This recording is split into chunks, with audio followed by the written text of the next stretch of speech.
Permettez-moi de vous offrir un melon macarono. Maintenant, vous allez me dire c'est quoi le melon macarono? C'est ça le melon macarono.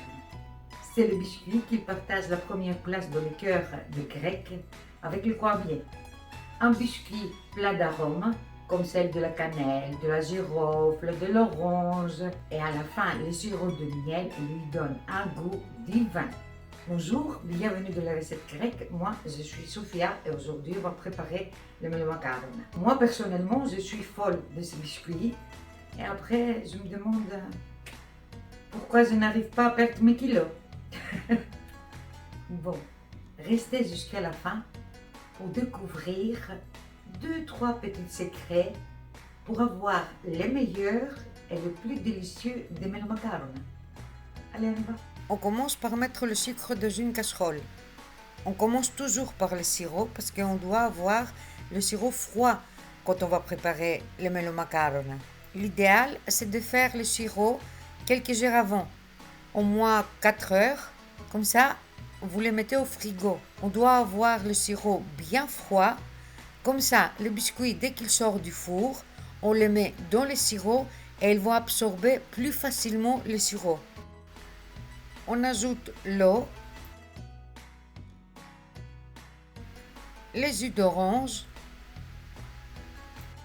le bâton de cannelle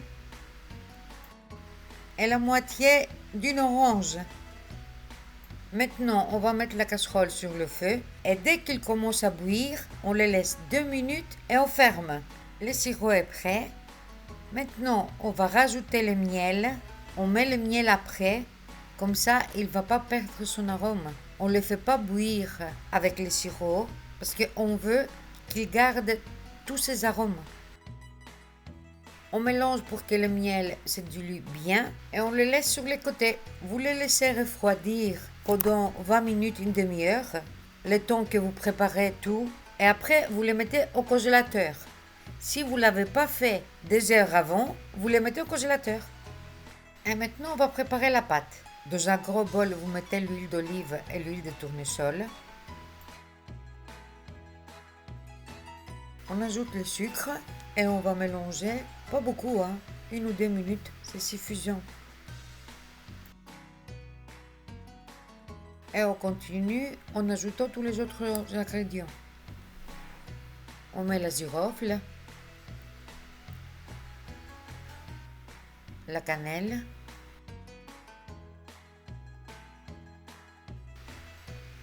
les zestes d'orange, on met la semoule de blé, on met la bicarbonate dans les jus d'orange et vous le mettez par-dessus le bol, parce que ça fait de la mousse et si vous ne voulez pas mettre partout, vous avez intérêt à être au-dessus du bol. On mélange encore un peu. Et pour finir, on va ajouter la levure chimique dans notre farine et on va le tamiser dans notre bol. Et maintenant que j'ai mis partout de la farine, on va commencer à mélanger, pas à pétrir, à mélanger. Regardez comment j'ai fait et vous faites la même chose. Il ne faut pas pétrir, que la farine il a absorbé tout le liquide, on arrête. Ça va nous prendre même pas 2 minutes parce que plus vous mélangez, plus dure ce sera la pâte. Et là, on ne veut pas que la pâte soit dure. Si on mélange trop ou si on pétrit la pâte, la pâte va rejeter l'huile. Et vous allez avoir l'huile tout autour de la pâte. Et là, les biscuits vont devenir durs et ils ne vont pas absorber après le sirop. Ce qu'on veut, c'est une pâte molle et propre, pas d'huile tout autour.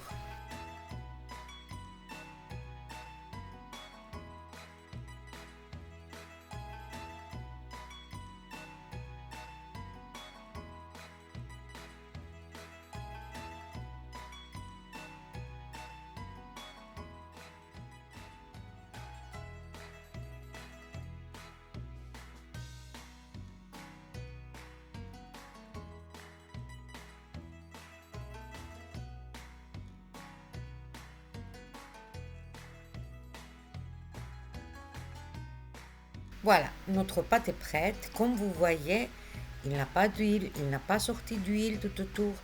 La pâte est très très molle, regardez. Maintenant, on va la couvrir d'un fil alimentaire et on va la laisser reposer pendant 10 minutes. J'ai laissé reposer la pâte et j'ai coupé des petits morceaux de 35 grammes pour façonner mes melomacarones.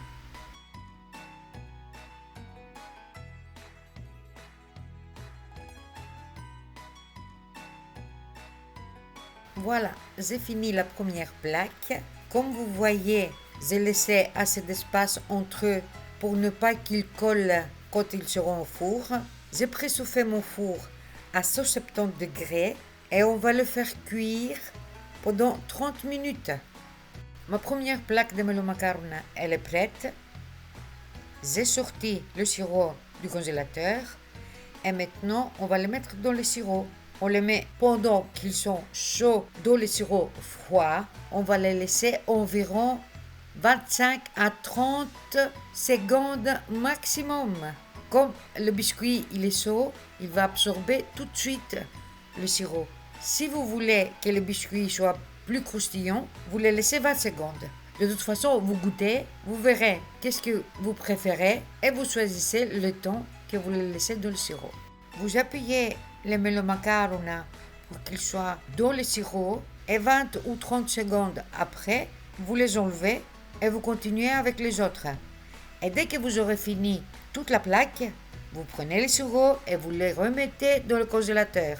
Et dès que l'autre plaque est prête, vous le ressortez.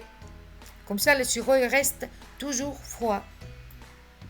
J'ai déposé mes melomacarones dans mon plat à gâteau. Et maintenant, je vais mettre un peu de miel par-dessus. Et j'ai fini avec les noix que j'ai mixées dans mon petit robot.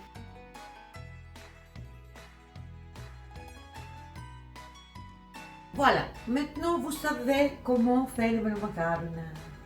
C'est très très facile. La préparation, ça prend que même pas 5 minutes. N'oubliez pas, il faut mélanger la pâte délicatement. Il ne faut pas trop la pétrir. Elle doit être très très molle. Et elle va se durcir les 10 minutes qu'on va la laisser pour reposer. Et le deuxième point qu'on doit faire attention, c'est le sirop. Le sirop, il doit être froid. Si vous pouvez le faire 2-3 heures avant de commencer la recette, ce sera très bien.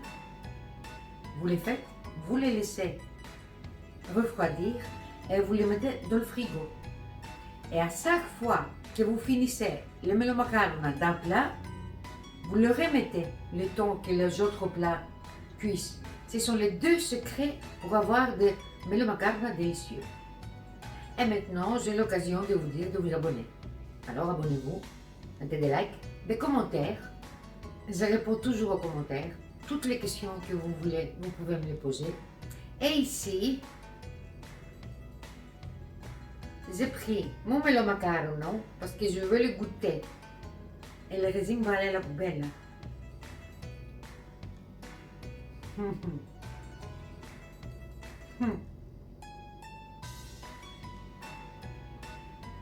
C'est trop bon. Regardez. Regardez comment c'est à l'intérieur. Il a mis le sirop. C'est parfait. Bon. Je vous souhaite de passer de très très très belles fêtes de Noël. Faites des recettes grecques, amusez-vous bien et je vous donne rendez-vous la semaine prochaine. On va préparer la reine du Nouvel An. Merci d'avoir regardé la vidéo et à la semaine prochaine.